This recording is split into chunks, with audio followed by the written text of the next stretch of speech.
A Mauri Chamorro está conectado aqui agora, ele que é estrategista de comunicação política e vai nos ajudar a entender o que está acontecendo. Mauri, seja bem-vindo, desculpe essa demora, a gente se estendeu ali um pouquinho no primeiro bloco, comentando os assuntos do dia, mas quero sua ajuda para a gente entender o que está acontecendo no mundo. Há um pânico global, é isso? Seja bem-vindo.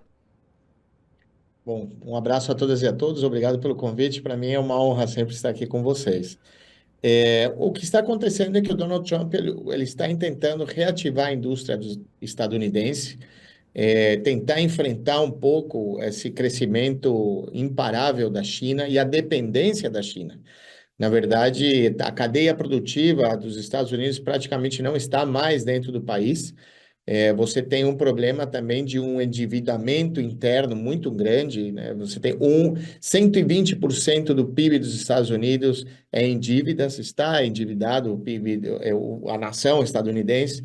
Então, você tem um processo de tentativa, de alguma maneira, de você cortar essa sangria, digamos, né? De uma forma de perder competitividade sistêmica do industrial do país, mas, ao mesmo tempo, esse tipo de tarifaço, né, de aumentar a tarifa 10% aqui na América Latina para quase todos os países, menos Guiana, que foi 38%, e México, que foi 15%, se eu não me engano, você também tem uma forma de pressionar mais geopoliticamente os países para se alinharem às políticas não só econômicas, mas também a geopolítica dos Estados Unidos para tentar manter o seu domínio, sabendo que já em quase todos os países da América Latina, os Estados Unidos não é mais o primeiro parceiro comercial, senão o segundo.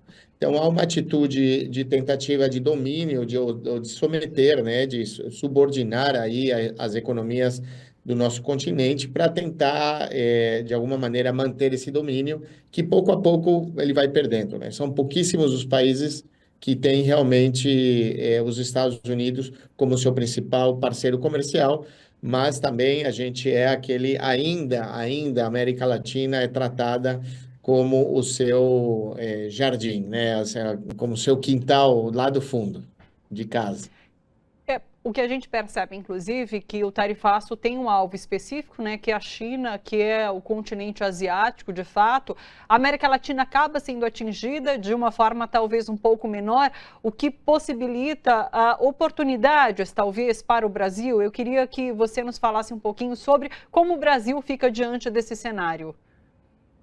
Bom, o Brasil tem uma série de vantagens, porque o Brasil é um país que também olha para a Ásia, né? O presidente Lula acaba de voltar do Japão, abrindo o mercado da carne japonesa e também de uma informação importante do etanol.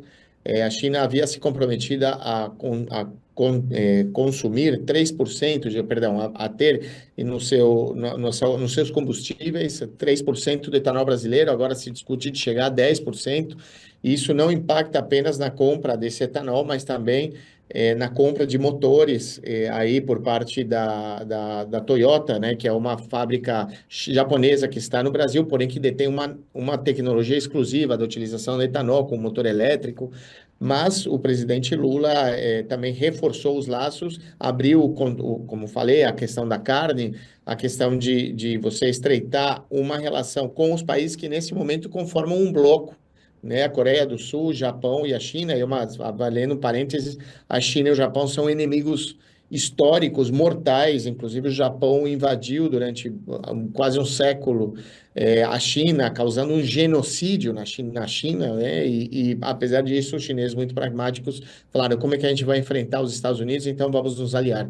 E o Brasil é um país que ele é fundamental para o planeta, né? A gente é um dos maiores produtores de comida do mundo, a gente tem recursos naturais fundamentais para o funcionamento do planeta, a gente tem a Amazônia, a gente tem água doce, a gente tem um posicionamento geográfico fundamental para o mundo. Então, o Brasil tem muita vantagem. O que que acontece? Tem uma oportunidade, não é uma vantagem, perdão. O que acontece? Há também uma pressão dos Estados Unidos para que as empresas que dependem da importação de produtos para suas cadeias de negócios da China também transfiram de volta, né?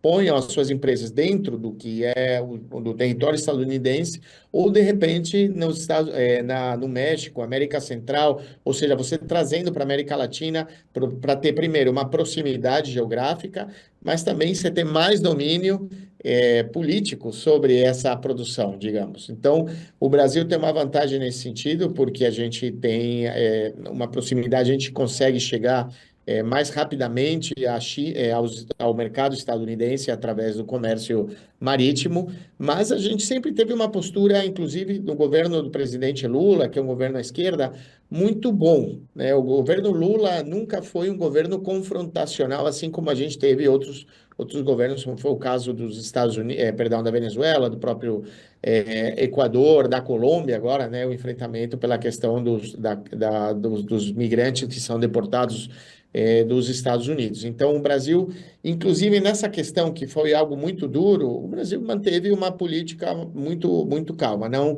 confrontando um parceiro econômico. Isso é uma característica do presidente Lula, que sem dúvida alguma traz algumas vantagens, né? O Brasil tem uma série de produtos, matérias-primas, perdão, que são fundamentais para a economia estadunidense. Eu acho que a gente precisa ter cuidado, né? Mas também não baixar muito a cabeça. O Brasil é um país que está no G20, é um país que tem uma economia muito grande. Obviamente, há uma desigualdade econômica, há uma injustiça social que está se trabalhando para se resolver. Porém, é um país que tem uma mediana industrialização e que permite, sim, ter algumas vantagens e tem que abrir mercado. Uma coisa que o presidente Lula vem fazendo desde que assumiu em 2002 é abrir mercado, fazer negócios, ajudar a indústria brasileira, ajudar a agroindústria, a indústria de transformação, e aí agora sempre surge uma oportunidade num momento desse. Temos que ver, na verdade, os colaterais também dentro dos Estados Unidos, né? Há um susto no mercado financeiro, porque o mercado financeiro, e aí é o que eu acho mais interessante de tudo isso, é que o Donald Trump ele rompe com o fundamento do neoliberalismo, né? Que é a questão de um Estado pequeno, um Estado que não interfira nas relações comerciais e no mercado, quando, né, isso quer dizer menos imposto. E, na verdade, o que ele fez foi totalmente o contrário. Aumentou o imposto de maneira unilateral, rompendo todos os tratados de livre comércio ou tratados bilaterais que os Estados Unidos tinham com todos os países do planeta. Isso traz uma insegurança jurídica e isso também traz uma falta de previsibilidade. Para o mercado financeiro, isso é fundamental. Se você não consegue prever o que vai acontecer, e essa estabilidade econômica, jurídica que os Estados Unidos sempre apresentou ao mundo, foi uma vantagem estratégica que eles tinham, inclusive com a possibilidade de você comprar papéis da dívida externa dos Estados Unidos, porque você ia ter certeza que aquilo ali ia ser cumprido, eles iam pagar. E agora há um medo. Já o mercado financeiro se deu conta do que é o Donald Trump. Então, o neoliberalismo que a gente conhecia, que eles tentaram implementar aqui na América Latina, que gerou fome, que gerou miséria, gerou morte, esse neoliberalismo não é implementado nos Estados Unidos, nem na Europa. Eles querem dar regras, implantar regras ao nosso continente, coisas que nem eles mesmos aplicam no continente deles, né, nos seus países. Então, agora o Donald Trump ele dá um tapa na cara de todos aqueles teóricos neoliberais que falam sobre a questão do livre comércio como uma saída para as economias e que o Estado mínimo, tá, quando o próprio Donald Trump tem uma atitude como essa. Então, a situação, aí sim a gente tem que ter um certo cuidado, é muito volátil, né, há uma certa inestabilidade, e a gente tem que ver como é que vai reagir. Todos os mercados fecharam em queda, no caso da Ásia, inclusive, teve que parar, a Bolsa de Valores teve que parar de maneira emergencial, depois de muitos anos que não acontecia isso, justamente porque há uma inestabilidade, a gente não sabe o que o Donald Trump vai fazer.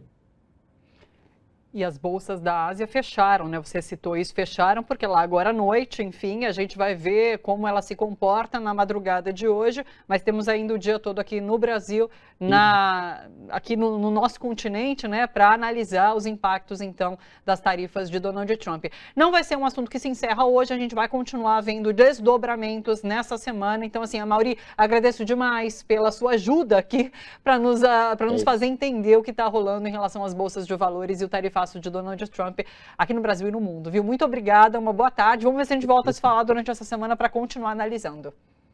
Claro que sim. Um abraço a todas e a todos.